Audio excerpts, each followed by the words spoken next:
বিসমিল্লাহির রহমানির রহিম। সুপ্রিয় শিক্ষার্থীবৃন্দ, আসসালামু আলাইকুম। আশা করি সবাই ভালো আছো।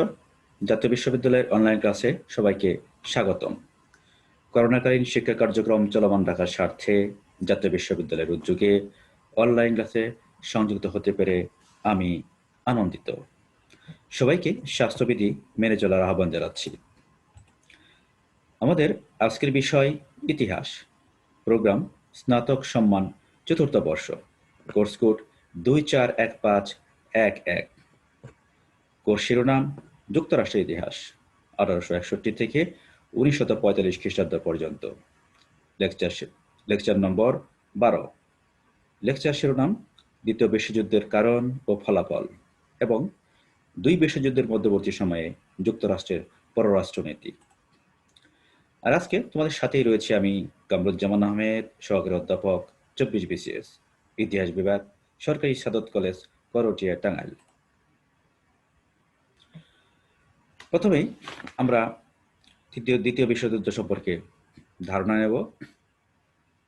তো দ্বিতীয় বিশ্বযুদ্ধ আসলে কি? মানব সভ্যতার ইতিহাসে এ যাবৎকাল পর্যন্ত সংঘটিত সব থেকে ভয়াবহতম ও নৃশংস যুদ্ধ হল দ্বিতীয় বিশ্বযুদ্ধ। এই যুদ্ধের সময়কাল ছিল 1939 খ্রিস্টাব্দ থেকে 1945 খ্রিস্টাব্দ পর্যন্ত, প্রায় 6 বছর। এই যুদ্ধে তৎকালীন সকল পরাশক্তি ও বেশিরভাগ রাষ্ট্র জড়িয়ে পড়েছিল এবং মিত্রশক্তি ও অক্ষশক্তি নামে দুটি বিপরীত ধারার সামরিক জোট সৃষ্টি হয়। মোট 30টি দেশের 10 কোটিরও বেশি সামরিক সদস্য এই যুদ্ধে অংশগ্রহণ করে। তাহলে প্রিয় শিক্ষার্থী, আমরা কি দেখতে পাচ্ছি এখানে যে মানব সভ্যতার ইতিহাসে এই যাবৎকাল পর্যন্ত সংঘটিত সব থেকে ভয়াবহতম ও নৃশংস যুদ্ধ হলো দ্বিতীয় বিশ্বযুদ্ধ, যা ইতিপূর্বে দেখা যায়নি। এর ভয়াবহতা ছিল সব থেকে বেশি। এই যুদ্ধের সময়কাল ছিল 1939 খ্রিস্টাব্দ থেকে 1945 খ্রিস্টাব্দ পর্যন্ত, প্রায় 6 বছর। এই যুদ্ধে তৎকালীন সকল পরাশক্তি ও বেশিরভাগ রাষ্ট্র জড়িয়ে পড়েছিল এবং মিত্রশক্তি ও অক্ষশক্তি নামে দুটি বিপরীত ধারার সামরিক জোটেরও সৃষ্টি হয়েছিল। সর্বমোট 30টি দেশের 10 কোটিরও বেশি সামরিক সদস্য এই যুদ্ধে অংশগ্রহণ করেছিল। যুদ্ধে অংশগ্রহণকারী দেশগুলো দ্রুত সামরিক যুদ্ধে জড়িয়ে পড়ে এবং তারা এ যুদ্ধে পূর্ণ মাত্রায় অর্থনৈতিক, বাণিজ্যিক ও প্রযুক্তিগত সক্ষমতা প্রয়োগ করা শুরু করে। এছাড়া নির্বিচারে বেসামরিক লোক হত্যা, হলোকাস্ট গণহত্যা, যা কিনা হিটলার কর্তৃক ইহুদি গণহত্যা বোঝানো হয়েছে, বিশ্বের ইতিহাসে একমাত্র পারমাণবিক অস্ত্রের প্রয়োগ ইত্যাদি কারণে 5 থেকে 8 কোটি লোক প্রাণ হারায়, যা এ যুদ্ধকে পৃথিবীর নৃশংসতম যুদ্ধে পরিচয় দিয়েছে। তাহলে প্রিয় শিক্ষার্থী, এখানে আমরা যা দেখতে পাচ্ছি তা হলো যে দেশগুলো এই যুদ্ধে অংশগ্রহণ করেছিল, আমরা একটু আগে দেখেছি যে মোট 30টি দেশ এই যুদ্ধে জড়িয়ে পড়েছিল এবং এই যুদ্ধে 30টি দেশের 10 কোটিরও বেশি সামরিক সদস্য সরাসরি অংশগ্রহণ করেছিল। যাই হোক, তো এই যুদ্ধে অংশগ্রহণকারী দেশগুলো দ্রুত সামরিক যুদ্ধে জড়িয়ে পড়ে এবং তারা এই যুদ্ধে সর্বশক্তি দিয়ে অর্থনৈতিক, বাণিজ্যিক ও প্রযুক্তিগত সক্ষমতা প্রয়োগ করা শুরু করে। অর্থাৎ যার যতটুকু সক্ষমতা ছিল অর্থনৈতিক ক্ষেত্রে, বাণিজ্যিক ক্ষেত্রে এবং প্রযুক্তিগত উৎকর্ষতার ক্ষেত্রে সকল উৎকর্ষতা এবং সকল সক্ষমতা ঢেলে দিয়েছিল এই যুদ্ধে তারা। এছাড়া নির্বিচারে বেসামরিক লোক হত্যা করা হয় এই যুদ্ধে। সামরিক লোকজনের পাশাপাশি নির্বিচারে বেসামরিক লোক হত্যা করা হয়। হলোকাস্ট গণহত্যা করা হয়েছিল, অর্থাৎ হিটলার কর্তৃক যে ইহুদি গণহত্যা পরিচালিত হয়েছিল সেই ঘটনাকে হলোকস্ট গণহত্যা বলা হয়েছে। বিশ্বের ইতিহাসে একমাত্র পারমাণবিক অস্ত্রের প্রয়োগ করা হয় এই যুদ্ধে, যে কারণে 5 থেকে 8 কোটি লোক প্রাণ হারিয়েছিল, যা এই যুদ্ধকে পৃথিবীর নৃশংসতম যুদ্ধে পরিচয় দিয়েছে। পূর্ব এশিয়ায় একচ্ছত্র আধিপত্য বিস্তারের জন্য জাপান 1937 খ্রিস্টাব্দে চীন আক্রমণ করে বসে। 1939 খ্রিস্টাব্দের 1 সেপ্টেম্বর জার্মানির নাৎসি বাহিনী কর্তৃক পোল্যান্ড আক্রমণের মধ্য দিয়ে দ্বিতীয় বিশ্বযুদ্ধের সূত্রপাত ঘটে। জার্মানি পোল্যান্ড আক্রমণ করলে যুক্তরাজ্য ও ফ্রান্স জার্মানির বিরুদ্ধে যুদ্ধ ঘোষণা করে। তাহলে আমরা এখানে দেখতে পাচ্ছি যে জাপান পূর্ব এশিয়ায় একচ্ছত্র আধিপত্য বিস্তারের জন্য, অর্থাৎ অন্য কেউ এই পূর্ব এশিয়ায় আসতে পারবে না, এমন একটি মন মানসিকতা নিয়ে 1937 খ্রিস্টাব্দে চীন আক্রমণ করে বসে। 1 সেপ্টেম্বর 1939 খ্রিস্টাব্দ এ সময় জার্মানির নাৎসি বাহিনী কর্তৃক পোল্যান্ড আক্রান্ত হয়, অর্থাৎ জার্মানি নাৎসি বাহিনী পোল্যান্ড আক্রমণ করে বসে এবং এই পোল্যান্ড আক্রমণের ঘটনার মধ্য দিয়ে দ্বিতীয় বিশ্বযুদ্ধের সূচনা হয় বা সূত্রপাত ঘটে। জার্মানি যখন পোল্যান্ড আক্রমণ করে তখন যুক্তরাজ্য এবং ফ্রান্স জার্মানির বিরুদ্ধে যুদ্ধ ঘোষণা করে। কারণ এখানে এই যুক্তরাজ্য এবং ফ্রান্স মিত্র পক্ষের জোট ছিল, তারা জার্মানির বিরুদ্ধে অবস্থান নাই। পোল্যান্ড আক্রমণ করার পর সরাসরি তারা জড়িয়ে পড়ে এই যুদ্ধে। এখানে আমরা একটি চিত্র দেখতে পাচ্ছি। চিত্রে জার্মানি পোল্যান্ড আক্রমণ করছে 1 সেপ্টেম্বর 1939 খ্রিস্টাব্দ। অনেক পুরনো একটি ছবি দেখতে পাচ্ছি আমরা। জার্মানি কর্তৃক পোল্যান্ড আক্রমণ 1 সেপ্টেম্বর 1939 খ্রিস্টাব্দ। এবার প্রিয় শিক্ষার্থী, আমরা দ্বিতীয় বিশ্বযুদ্ধের কারণ নিয়ে কথা বলবো। কি কি কারণ ছিল দ্বিতীয় বিশ্বযুদ্ধের পেছনে? দ্বিতীয় বিশ্বযুদ্ধের সব থেকে বড় কারণ ছিল 1939 খ্রিস্টাব্দে অ্যাডলফ হিটলার ও তার নাৎসি পার্টি কর্তৃক জার্মানির রাজনৈতিক অধিগ্রহণ ও তার আগ্রাসী পররাষ্ট্র নীতি।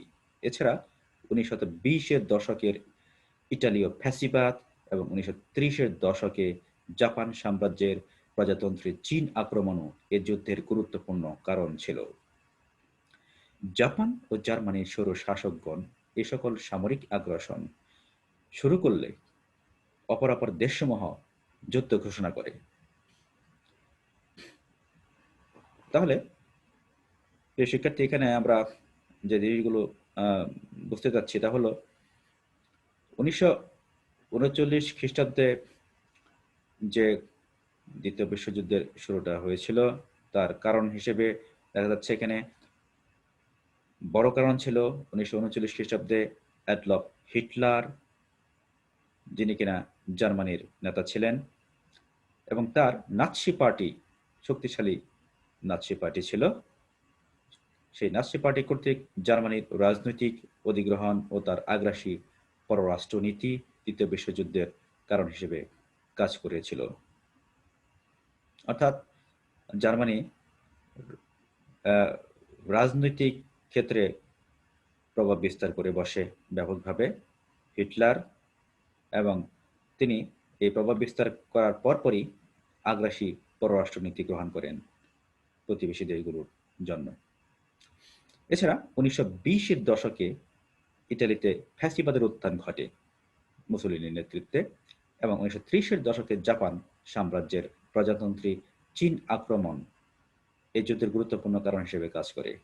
অর্থাৎ 1930-এর দশকে জাপান সাম্রাজ্য কি করে প্রজাতন্ত্রী চীন আক্রমণ করে বসে, যেটা এই দ্বিতীয় বিশ্বযুদ্ধের অন্যতম কারণ হিসেবে কাজ করেছে।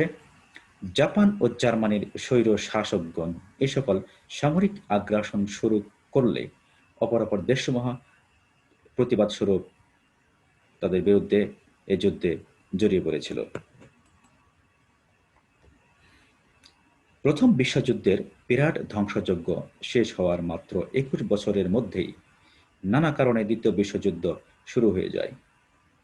1 সেপ্টেম্বর 1939 খ্রিস্টাব্দে জার্মানির হিটলার পোল্যান্ড আক্রমণ করলে ফ্রান্স ও ইংল্যান্ড জার্মানির প্রতি তোষণ নীতি পরিত্যাগ করে এবং 1939 খ্রিস্টাব্দের 3রা সেপ্টেম্বর জার্মানির বিরুদ্ধে যুদ্ধ ঘোষণা করলে দ্বিতীয় বিশ্বযুদ্ধ শুরু হয়ে যায়। বিশ্বের সকল শক্তিশালী রাষ্ট্রগুলো এক পক্ষ নিয়ে এই যুদ্ধে যোগদান করে। তাহলে প্রিয় শিক্ষার্থী, আমরা দেখতে পাচ্ছি যে প্রথম বিশ্বযুদ্ধ হওয়ার পরে, অর্থাৎ প্রথম বিশ্বযুদ্ধ যখন সংঘটিত হয়েছিল, সেখানে একটা বিরাট ধ্বংসযজ্ঞ চলে এবং সেই ধ্বংসযজ্ঞের রেশ কাটতে না কাটতেই মাত্র 21 বছরের মধ্যেই নানাবিধ কারণে দ্বিতীয় বিশ্বযুদ্ধ সংঘটিত হয়।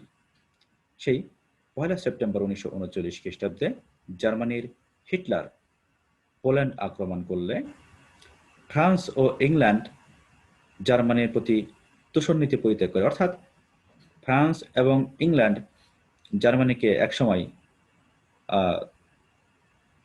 বেশ তোয়াজ করত এবং তারা তাদেরকে বিভিন্নভাবে সাহায্য সহযোগিতা করেছে এবং তাদেরকে বিভিন্ন ক্ষেত্রে সমর্থনও দিয়েছে। এভাবে জার্মানির প্রতি তোষণ নীতি গ্রহণ করে এক সময় তারা জার্মানিকে সমীহ করে চলার চেষ্টাও করেছিল সময়।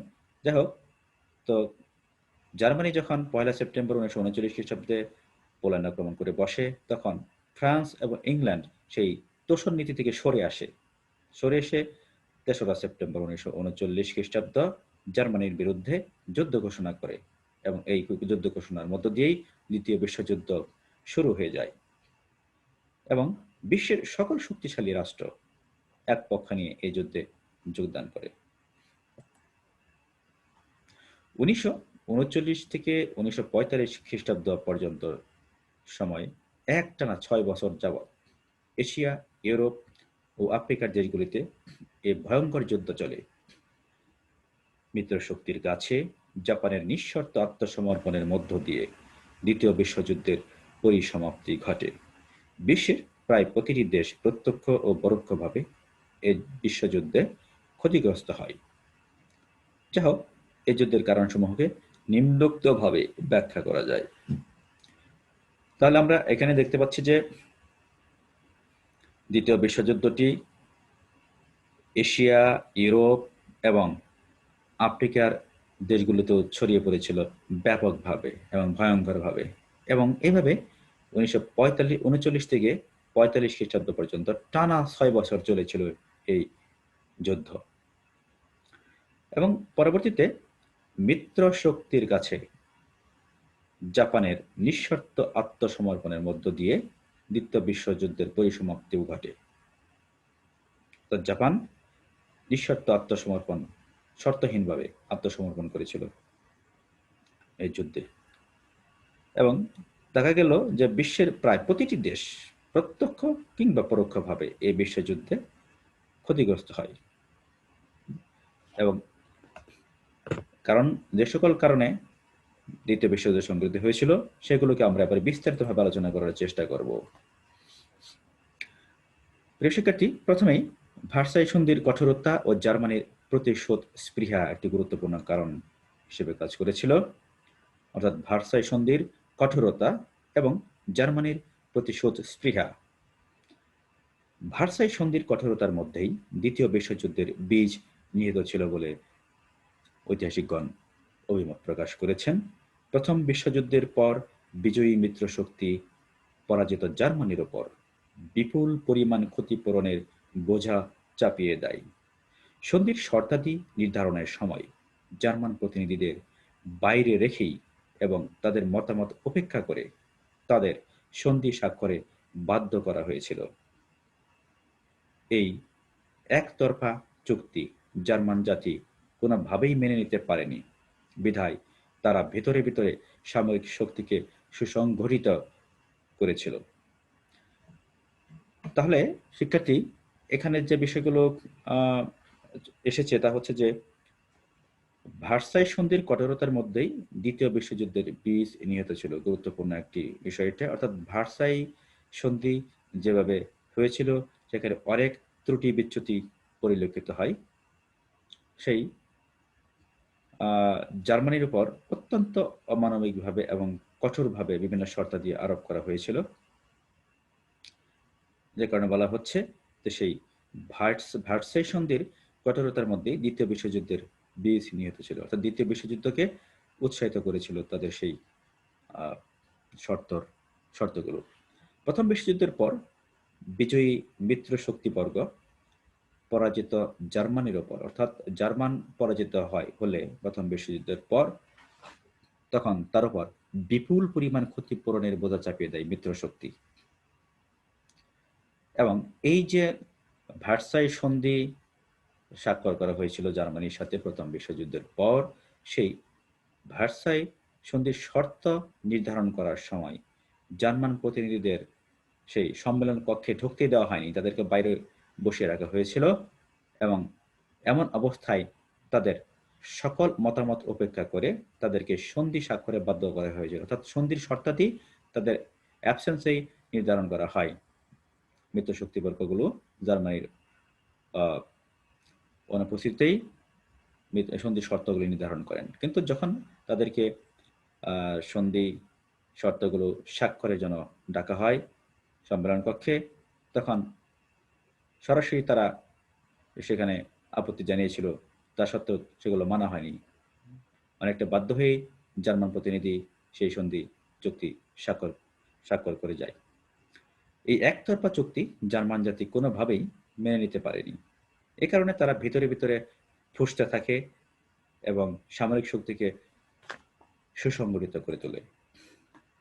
এই প্রেক্ষাপটে মাত্র 20 বছরের মধ্যেই তারা অ্যাডলফ হিটলারের নেতৃত্বে নাৎসি জার্মানি ভার্সাই সন্ধির সমস্ত অপমানজনক শর্তাদি ভঙ্গ করে আক্রমণাত্মক ভূমিকায় অবতীর্ণ হয়। অর্থাৎ এখানে হিটলার জার্মানির নেতৃত্বে আসার পরপরই তারা ব্যাপকভাবে এই ভার্সাই চুক্তির নেতিবাচক দিকগুলো বিশ্ববাসীর সামনে উন্মোচিত করতে সক্ষম হন এবং বিশ্ববাসীকে বোঝাতে সক্ষম হন যে ভার্সাই সন্ধির শর্তগুলো অত্যন্ত অমানবিক এবং জার্মান জাতির জন্য খুবই অপমানজনক ছিল এবং মানবতা বিরোধী। এবং বিশ্ব নেতৃত্ব যখন এই ভার্সাই সন্ধির বিভিন্ন শর্তগুলো প্রতি নেতিবাচক ধারণা করতে শুরু করে এবং এর বিরুদ্ধে তাদের জনমত তৈরি হয়, তখন হিটলারের নেতৃত্বে নাৎসি জার্মানি ভার্সাই সন্ধির সমস্ত অপমানজনক শর্তাদি ভঙ্গ করে আক্রমণাত্মক ভূমিকায় অবতীর্ণ হয়। 2 নম্বর কারণ, ইংল্যান্ড ও ফ্রান্সের তোষণ নীতি। প্রিয় শিক্ষার্থী, আমরা জানি যে জার্মানির হিটলারের প্রতি ইংল্যান্ড ও ফ্রান্সের আপোষমূলক তোষণ নীতি দ্বিতীয় বিশ্বযুদ্ধের অন্যতম কারণ ছিল। অর্থাৎ জার্মানির সাথে ইংল্যান্ড এবং ফ্রান্স আপোষ করে সবসময় চলার চেষ্টা করেছে এ পর্যায়ে এসে, এবং এই যে আপোষমূলক তোষণ নীতি, সেটা দ্বিতীয় বিশ্বযুদ্ধের অন্যতম কারণ হিসেবে কাজ করেছে। জার্মানির বেপরোয়া অস্ত্রসজ্জা, রাইনল্যান্ড, অস্ট্রিয়া ও চেকোস্লোভাকিয়া দখলের ক্ষেত্রে ইংল্যান্ড ও ফ্রান্স নীরব দর্শকের ভূমিকা পালন করলে জার্মানি আরও বেপরোয়া ও আগ্রাসী হয়ে ওঠে। এখানে আমরা জার্মানির প্রতি ইংল্যান্ড এবং ফ্রান্সের যে আপোষমূলক তোষণ নীতি, তার একটি প্রমাণ দেখতে পাচ্ছি এখানে। জার্মানি যখন বেপরোয়াভাবে অস্ত্রসজ্জা গড়ে তুলছিল এবং রাইনল্যান্ড, অস্ট্রিয়া এবং চেকোস্লোভাকিয়া দখল করছিল, তো তখন ইংল্যান্ড এবং ফ্রান্স নীরব দর্শকের ভূমিকা পালন করেছিল। তারা কোনো প্রতিবাদ করেনি, জার্মানির প্রকারান্তরে জার্মানিকে সমর্থন দিয়ে গিয়েছে। এ কারণে জার্মানি আরও বেপরোয়া এবং আগ্রাসী হয়ে ওঠে। তো এটা দ্বিতীয় বিশ্বযুদ্ধের একটা অন্যতম কারণ ছিল। 3 নম্বর কারণ হিসেবে আমরা নিয়ে আসতে পারি জাতিসংঘে বৃহৎ শক্তির অনুপস্থিতি। যুক্তরাষ্ট্রের প্রেসিডেন্ট উড্রো উইলসনের নেতৃত্বে জাতিসংঘ প্রতিষ্ঠিত হলেও মার্কিন সিনেট এতে যুক্তরাষ্ট্রের যোগদান অনুমোদন করেনি। ফলে যুক্তরাষ্ট্রের মতো একটি শক্তিশালী দেশ জাতিসংঘের বাইরে থাকায় তা ফ্রান্স ও ইংল্যান্ডের নেতৃত্বে উত্তেজনা প্রশমনে ব্যর্থ হয়। প্রিয় শিক্ষার্থী, এখানে আমরা যে বিষয়টি তুলে নিয়ে এসেছি তা হচ্ছে যে যুক্তরাষ্ট্রের প্রেসিডেন্ট উড্রো উইলসনের কথা আমরা সবাই জানি। তিনি গুরুত্বপূর্ণ ভূমিকা রেখেছেন। তার যে 14 দফা কর্মসূচি রয়েছে, 14 পয়েন্টস রয়েছে, সেখানে জাতিসংঘ প্রতিষ্ঠার কথা বলা হয়েছিল এবং সেই জাতিসংঘ সেভাবে প্রতিষ্ঠিত হলেও মার্কিন সিনেট কিন্তু যুক্তরাষ্ট্রকে সেই জাতিসংঘে যোগদান করার অনুমতি দেয়নি। এর ফলে যুক্তরাষ্ট্রের মতো একটি শক্তিশালী দেশ জাতিসংঘের বাইরে অবস্থান করে এবং এ সময় ফ্রান্স ও ইংল্যান্ড জাতিসংঘ পরিচালনা করে এবং তারা এই বৃহৎ শক্তি যুক্তরাষ্ট্রের অনুপস্থিতিতে গুরুত্বপূর্ণ ভূমিকা রাখতে সক্ষম হয়নি এবং উত্তেজনা প্রশমন করতেও ব্যর্থ হয়। এরপর আমরা আসবো উপনিবেশ বিস্তারের আকাঙ্ক্ষা, 4 নম্বর পয়েন্ট। প্রথম বিশ্বযুদ্ধের পর যুক্তরাষ্ট্র, ইংল্যান্ড ও ফ্রান্স বিশ্বের অধিকাংশ উপনিবেশ নিজেদের মধ্যে ভাগ বাটোয়ারা করে নাই। এ সময় জার্মানি, ইটালি ও জাপানের ভাগ্যে কোনো উপনিবেশে জোটেনি। কাজেই এই দেশগুলো জনসংখ্যা বৃদ্ধি ও কাঁচামাল সংগ্রহের জন্য উপনিবেশ দখলের পরিকল্পনা গ্রহণ করলে আন্তর্জাতিক পরিমণ্ডলে যে উত্তেজনা সৃষ্টি হয় তা বিশ্বকে দ্বিতীয় বিশ্বযুদ্ধের দিকে নিয়ে যায়। তো প্রিয় শিক্ষার্থী, এখানে আমরা যা দেখতে পাচ্ছি তা হচ্ছে যে উপনিবেশ বিস্তারের আকাঙ্ক্ষা একটি গুরুত্বপূর্ণ কারণ ছিল দ্বিতীয় বিশ্বযুদ্ধের জন্য। প্রথম বিশ্বযুদ্ধের পর যুক্তরাষ্ট্র, ইংল্যান্ড এবং ফ্রান্স বিশ্বের অধিকাংশ উপনিবেশ নিজেদের মধ্যে ভাগ বাটোয়ারা করে নেয়। অর্থাৎ সারা পৃথিবীতে যতগুলো উপনিবেশ ছিল সেগুলোর মালিক ছিল হয় যুক্তরাষ্ট্র, না হয় ইংল্যান্ড অথবা ফ্রান্স। এই তিনটি দেশের কোনো না কোনো দেশ সে উপনিবেশের মালিকানা ছিল, তারা ভাগ বাটোয়ারা করে নিয়েছিল নিজেদের মধ্যে। কিন্তু জার্মানি, ইটালি এবং জাপান এ সময় কোনো উপনিবেশ পায়নি, তাদের কোনো উপনিবেশ এ সময় ছিল না। যে কারণে এই দেশগুলো যখন তাদের জনসংখ্যা বৃদ্ধি পায় তখন সেই জনসংখ্যা বাসস্থান বা অন্যান্য সুবিধা বৃদ্ধি করার জন্য এবং কাঁচামাল সংগ্রহের জন্য উপনিবেশ দখলের পরিকল্পনা গ্রহণ করে তখন আন্তর্জাতিক পরিমণ্ডলে বড় ধরনের উত্তেজনা সৃষ্টি হয় এবং এই উত্তেজনা বিশ্বকে তৃতীয় বিশ্বযুদ্ধের দিকে নিয়ে যায়। 5 নম্বর পয়েন্ট, ফ্যাসিবাদী শক্তির উত্থান। ইউরোপের গণতান্ত্রিক রাষ্ট্র ইংল্যান্ড ও ফ্রান্সের মতবিরোধের সুযোগে ইউরোপে যে ফ্যাসিবাদী শক্তির উত্থান ঘটে তার প্রভাবে দ্বিতীয় বিশ্বযুদ্ধ সৃষ্টি হয়। শিক্ষার্থী, এখানে আমরা দেখতে পাচ্ছি যে ইউরোপের গণতান্ত্রিক রাষ্ট্র ছিল ইংল্যান্ড এবং ফ্রান্স।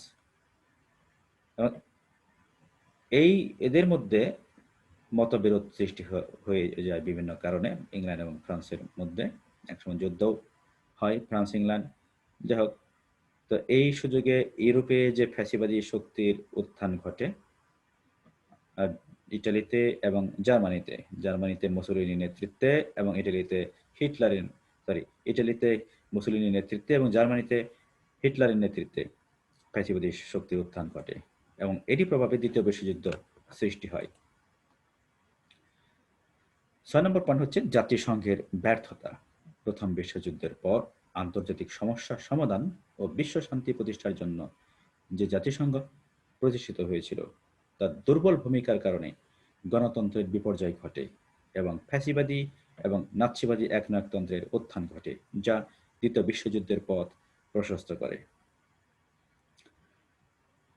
প্রিয় শিক্ষার্থী, আমরা এখানে দেখতে পাচ্ছি যে জাতিসংঘ প্রতিষ্ঠিত হয়েছিল যে প্রেক্ষাপটে সে বিষয়টি এখানে চলে এসেছে। অর্থাৎ প্রথম বিশ্বযুদ্ধের পর অর্থনৈতিক সমস্যা যেগুলো সৃষ্টি হয়েছে সেগুলো সমাধান করার জন্য এবং বিশ্বে শান্তি প্রতিষ্ঠা করার জন্য জাতিপুঞ্জ সংগঠিত প্রতিষ্ঠিত হয়েছিল এবং এই জাতিপুঞ্জ অর্থাৎ সাবেক জাতিপুঞ্জ পরবর্তীতে জাতিসংঘ হয়, এটি খুবই দুর্বল ভূমিকা নিতে পেরেছিল, যে কারণে এই দুর্বল ভূমিকার কারণে গণতন্ত্রের বিপর্যয় ঘটেছিল বিশ্বব্যাপী এবং ফ্যাসিবাদী এবং নাৎসিবাদী একনায়কতন্ত্রের উত্থান ঘটে, যা কিনা দ্বিতীয় বিশ্বযুদ্ধের পথকে প্রশস্ত করে দেয়। এবার দ্বিতীয় বিশ্বযুদ্ধের ফলাফল নিয়ে আমরা কথা বলবো। 6 আগস্ট 1945 খ্রিস্টাব্দে জাপানের হিরোশিমা ও নাগাসাকি শহরে যুক্তরাষ্ট্র কর্তৃক পারমাণবিক বোমা নিক্ষেপে শহর দুটি সম্পূর্ণ ধ্বংস হয়ে যায়। যুক্তরাষ্ট্র ও সোভিয়েত ইউনিয়ন বিশ্ব নিয়ন্ত্রক দুই পরাশক্তি হিসেবে আবির্ভূত হয়। সাবেক বিশ্ব নিয়ন্ত্রক ব্রিটেন, ফ্রান্স ও ইটালির অবস্থান দ্বিতীয় সারিতে নেমে যায়। ইতালিতে ফ্যাসিবাদী সরকার পাল্টে গণতান্ত্রিক সরকার প্রতিষ্ঠিত হয়। জার্মানি দুভাগ হয়ে পূর্ব ও পশ্চিম জার্মানিতে বিভক্ত হয়ে যায়। প্রিয় শিক্ষার্থী, আমরা দ্বিতীয় বিশ্বযুদ্ধের ফলাফল হিসেবে যে বিষয়গুলো আমরা এখানে তুলে নিয়ে এসেছি তা খুবই সুস্পষ্ট। তা হচ্ছে যে 6 আগস্ট 1945 খ্রিস্টাব্দে যুক্তরাষ্ট্র তার পারমাণবিক বোমা নিক্ষেপ করে জাপানের দুটি শহরে, একটি হচ্ছে হিরোশিমা শহরে আর একটি হচ্ছে নাগাসাকি শহরে। এই দুটি শহরে যখন যুক্তরাষ্ট্র পারমাণবিক বোমা নিক্ষেপ করেছিল তখন দুটি শহরই সম্পূর্ণ ধ্বংসস্তূপে পরিণত হয়ে যায় এবং তার পারমাণবিক প্রভাব বছরের পর বছর সেখানে অব্যাহত থাকে। যুক্তরাষ্ট্র ও সোভিয়েত ইউনিয়ন বিশ্ব নিয়ন্ত্রক দুই পরাশক্তি হিসেবে ব্যবহৃত হয়, অর্থাৎ এই দ্বিতীয় বিশ্বযুদ্ধের পর দুটি পরাশক্তির সৃষ্টি হয়, জন্ম হয়। একটি হচ্ছে যুক্তরাষ্ট্র এবং আরেকটি হচ্ছে সোভিয়েত ইউনিয়ন। তো এখানে যুক্তরাষ্ট্র ছিল গণতান্ত্রিক ধারার এবং সোভিয়েত ইউনিয়ন ছিল সমাজতান্ত্রিক ধারার। যাই হোক, সাবেক বিশ্ব নিয়ন্ত্রক ব্রিটেন ও ফ্রান্স, ব্রিটেন, ফ্রান্স এবং ইটালি, অর্থাৎ এই যুক্তরাষ্ট্র এবং সোভিয়েত ইউনিয়ন দ্বিতীয় বিশ্বযুদ্ধের পর দুই মেরুর সুপার পাওয়ার হিসেবে আবির্ভূত হওয়ার পূর্বে সারা পৃথিবী নিয়ন্ত্রণ করেছে ব্রিটেন, ফ্রান্স এবং ইটালি, এরা মিলে। তো এদের মধ্যে সব থেকে শক্তিধর ছিল ব্রিটেন।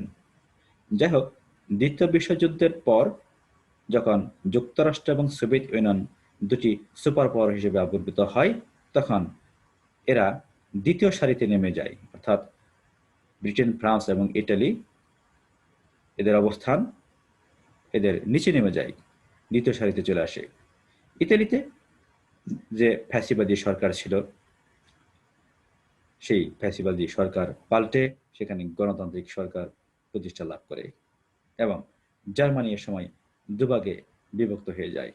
এক ভাগের নাম হয় পূর্ব জার্মানি এবং আরেকটি হচ্ছে পশ্চিম জার্মানি।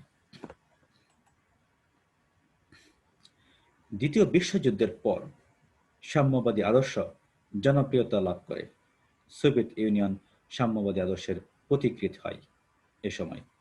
পরবর্তীতে পূর্ব জার্মানি, চীন, পোল্যান্ড, চেকোস্লোভাকিয়া এ সকল দেশ সাম্যবাদী আদর্শ গ্রহণ করে প্রজাতান্ত্রিক রাষ্ট্রে পরিণত হয়। বিশ্বের বিভিন্ন দেশে সমাজতান্ত্রিক ধারার কমিউনিস্ট দল আত্মপ্রকাশ করে। ফলে বিশ্ব ব্যবস্থায় পুঁজিবাদী ও সমাজতান্ত্রিক এ দুটি বিপরীত ধারার আদর্শিক মেরুকরণ ঘটে। প্রিয় শিক্ষার্থী, আমরা এ পর্যায়ে এসে দেখতে পাচ্ছি যে দ্বিতীয় বিশ্বযুদ্ধের যে ফলাফলগুলি ছিল সেখানে এক পর্যায়ে এসে সাম্যবাদী আদর্শ জনপ্রিয়তা লাভ করেছিল, অর্থাৎ সাম্যবাদী আদর্শ খুব সংক্ষিপ্তভাবে যদি আমরা বলি তা হচ্ছে যে সকলের অধিকার, যোগ্যতা অনুযায়ী সকলেই যার যার অধিকার ভোগ করতে পারবে, তার নিশ্চয়তা থাকবে সেখানে আর কি। তো সোভিয়েত ইউনিয়ন সাম্যবাদী আদর্শের প্রতিকৃত হয়েছিল এই সময়, অর্থাৎ সবার আগে সেখানে সাম্যবাদী আদর্শ জনপ্রিয়তা লাভ করে এবং সেখানে শক্তিশালী অবস্থান তৈরি করে নেয়। পরবর্তীতে পূর্ব জার্মানি, চীন, পোল্যান্ড, চেকোস্লোভাকিয়া এ সকল দেশ সাম্যবাদী আদর্শ গ্রহণ করে প্রজাতান্ত্রিক রাষ্ট্রে পরিণত হয়। বিশ্বের বিভিন্ন দেশে এ সময় সমাজতান্ত্রিক ধারার কমিউনিস্ট দল আত্মপ্রকাশ করে। ফলে বিশ্ব ব্যবস্থায় পুঁজিবাদী ও সমাজতান্ত্রিক এ দুটি বিপরীত ধারার আদর্শিক মেরুকরণ ঘটে। যুক্তরাষ্ট্রের নেতৃত্বে ব্রিটেন, ফ্রান্স, পশ্চিম জার্মানি এবং তাদের মিত্র দেশগুলির সমন্বয়ে গঠিত পুঁজিবাদী গণতান্ত্রিক জোট থাকে একদিকে, আর সোভিয়েত ইউনিয়নের নেতৃত্বে পোল্যান্ড, চেকোস্লোভাকিয়া, পূর্ব জার্মানি এবং তাদের মিত্র দেশগুলোর সমন্বয়ে গঠিত সমাজতান্ত্রিক জোট থাকে আরেক দিকে। এ দুধারায় বিভক্ত শিবিরের মধ্যে শীঘ্র যে যুদ্ধ অবস্থা সৃষ্টি হয় তা ঠান্ডা যুদ্ধ বা স্নায়ুযুদ্ধ নামে পরিচিত। দ্বিতীয় বিশ্বযুদ্ধ শেষ হওয়ার পর বিশ্বের পরাধীন দেশগুলোতে স্বাধীনতার সংগ্রাম শুরু হয়ে যায়। প্রিয় শিক্ষার্থী, আমরা এখানে দেখতে পাচ্ছি একটি গুরুত্বপূর্ণ বিষয়, তা হচ্ছে যে দ্বিতীয় বিশ্বযুদ্ধ শেষ হওয়ার পর দ্বিতীয় বিশ্বযুদ্ধের পরবর্তী সময়ে একদিকে যুক্তরাষ্ট্রের নেতৃত্বে ব্রিটেন, ফ্রান্স, পশ্চিম জার্মানি এবং তাদের যে অ্যালায়েন্স অর্থাৎ মিত্র দেশগুলির সমন্বয়ে গঠিত যে অ্যালায়েন্স, সেই জোট পুঁজিবাদী গণতান্ত্রিক ধারার তৈরি হয়। সেখানে সেই এই পুঁজিবাদী গণতান্ত্রিক জোট একদিকে থাকে, অপরদিকে সোভিয়েত ইউনিয়নের নেতৃত্বে পোল্যান্ড, চেকোস্লোভাকিয়া, পূর্ব জার্মানি এবং এদের মিত্র দেশগুলো যেগুলো ছিল সেগুলোর সমন্বয়ে একটি সমাজতান্ত্রিক জোট তৈরি হয়, যেটি আরেক দিকে অবস্থান করে। এ দুধারায় বিভক্ত শিবিরের মধ্যে পরবর্তীতে যুদ্ধ একটি অবস্থা তৈরি হয়, যা দীর্ঘ সময় অব্যাহত থাকে এবং এই যুদ্ধ অবস্থা যেটি ছিল তাকে ঠান্ডা যুদ্ধ বা স্নায়ুযুদ্ধ বলা হয়েছে। দ্বিতীয় বিশ্বযুদ্ধ শেষ হওয়ার পর বিশ্বের পরাধীন দেশগুলোতে স্বাধীনতার সংগ্রাম শুরু হয়ে যায়। সাম্রাজ্যবাদী শক্তিগুলো দেশে দেশে উদ্ভূত জাতীয়তাবাদী আন্দোলনের কাছে নতি স্বীকার করলে এ সময় অনেক দেশ ঔপনিবেশিক শাসন থেকে স্বাধীনতা লাভ করে। অর্থাৎ দ্বিতীয় বিশ্বযুদ্ধ পরবর্তী সময়ে বিভিন্ন দেশে জাতীয়তাবাদী শক্তিগুলো মাথাচাড়া দিয়ে ওঠে এবং তারা একসময় তাদের শোষণের বিরুদ্ধে অবস্থান গ্রহণ করে এবং সাম্রাজ্যবাদী দেশগুলো থেকে তারা মুক্ত হওয়ার চেষ্টা করে। এবং এই জাতীয়তাবাদী আন্দোলন যখন তীব্র থেকে তীব্রতর হয়ে ওঠে, তখন সেই আন্দোলনের কাছে সাম্রাজ্যবাদী শক্তিগুলো নতি স্বীকার করে। অর্থাৎ তারা তখন বুঝতে পারে যে তাদের উপনিবেশ আর টিকিয়ে রাখা সম্ভব হবে না সামনের সময়গুলোতে, যে কারণে তারা তাদের স্বাধীনতা দেওয়ার কথা ভাবতে থাকে এবং এক সময় অনেক দেশই দেখা গিয়েছে যে ঔপনিবেশিক শাসন থেকে স্বাধীনতা লাভ করে। এবার আমরা আসবো দুই বিশ্বযুদ্ধের মধ্যবর্তী সময়ে যুক্তরাষ্ট্রের পররাষ্ট্র নীতি কেমন ছিল বা কি ছিল সে বিষয়ে। প্রিয় শিক্ষার্থী, প্রথম বিশ্বযুদ্ধের পর হতে দ্বিতীয় বিশ্বযুদ্ধ পর্যন্ত আমেরিকার রাজনীতি ও পররাষ্ট্র নীতিতে নানা বৈশিষ্ট্য পরিলক্ষিত হয়। এ সময় ইউরোপ, ল্যাটিন আমেরিকা ও দূরপ্রাচ্যের প্রতি যুক্তরাষ্ট্রের পররাষ্ট্র নীতি ছিল অনেকটাই বিপরীতমুখী। ইউরোপের প্রতি তার নীতি ছিল নিষ্ক্রিয়তা ও নির্লিপ্ততা। ল্যাটিন আমেরিকার প্রতি তার নীতি ছিল আধিপত্যবাদী ও হস্তক্ষেপমূলক। দূরপ্রাচ্যের প্রতি তার নীতি ছিল অর্থনৈতিক স্বার্থকে প্রাধান্য দিয়ে কখনো হস্তক্ষেপ, কখনো বা নিরপেক্ষতার নীতি অনুসরণ। প্রিয় শিক্ষার্থী, এখানে আমরা যে বিষয়গুলো দেখতে পাচ্ছি তা হচ্ছে যে প্রথম বিশ্বযুদ্ধের পর থেকে দ্বিতীয় বিশ্বযুদ্ধ পর্যন্ত এই যে একটি সময় ছিল, প্রায় 21 বছর সময়। এই সময় আমেরিকার রাজনীতি ও পররাষ্ট্রনীতি গতি প্রকৃতি এক ছিল না। এ সময় নানাবিধ বৈশিষ্ট্য সেখানে আমরা দেখতে পাই। যেমন এ সময় ইউরোপ, ল্যাটিন আমেরিকা ও দূরপ্রাচ্যের প্রতি যুক্তরাষ্ট্রের পররাষ্ট্র নীতি ছিল অনেকটাই বিপরীতমুখী। অর্থাৎ ইউরোপের প্রতি যুক্তরাষ্ট্রের পররাষ্ট্রনীতি ছিল যেমন, ল্যাটিন আমেরিকা এবং দূরপ্রাচ্যের প্রতি তার পররাষ্ট্রনীতি ছিল ঠিক অন্যরকম, বিপরীতমুখী আচরণ ছিল সেখানে। ইউরোপের প্রতি তার নীতি ছিল নিষ্ক্রিয়তা ও নির্লিপ্ততা, অর্থাৎ ইউরোপের রাজনীতিতে যুক্তরাষ্ট্র নাক গলানোর চেষ্টা করেনি। এ সময় নিষ্ক্রিয় ছিল অনেকটাই এবং নির্লিপ্ত সময় কাটিয়েছে যুক্তরাষ্ট্রের সময়। কিন্তু ল্যাটিন আমেরিকার প্রতি দেখা গিয়েছে যে যুক্তরাষ্ট্রের নীতি ছিল আধিপত্যবাদী ও হস্তক্ষেপমূলক, অর্থাৎ যুক্তরাষ্ট্র সবসময় চেয়েছে আধিপত্য প্রতিষ্ঠা করার জন্য ল্যাটিন আমেরিকার দেশগুলোর উপরে, এবং সুযোগ পেলেই হস্তক্ষেপ করেছে। এবার দূরপ্রাচ্যের প্রতি তার নীতি ছিল অন্যরকম, কিন্তু দেখা গেছে এখানে যে অর্থনৈতিক স্বার্থকে প্রাধান্য দিয়েছে যুক্তরাষ্ট্র সবসময় এই দূরপ্রাচ্যের দেশগুলোর প্রতি। এই কারণে কখনো হস্তক্ষেপ করেছে, কখনো নিরপেক্ষ নীতি অনুসরণ করেছে। মূলত অর্থনৈতিক স্বার্থকে প্রাধান্য দিয়েছে দূরপ্রাচ্যের প্রতি।